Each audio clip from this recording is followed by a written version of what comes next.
Yan, magandang hapon po mga Kapaw MR. So ito po yung ating 1.5 kW ano. So yan, nag-stop na siya ng charging, pipitik lang. Ang oras natin ay 6:10 PM. So kulimlim din ngayon eh.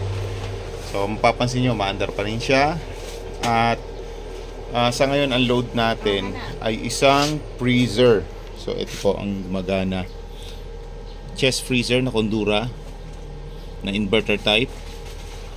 At ang atin pong load or yung wattage consumption, so yan po. So ang isang ganitong freezer ay ang pinakamataas na palo niya kanina ay 116 watts. So sa ngayon isang freezer lang muna ang sinaksak namin for testing purpose. So yan. So ganyan po. Maliit siya pero powerful itong si Pau MR. So pa rin yung ating battery. So titingnan natin kung hanggang anong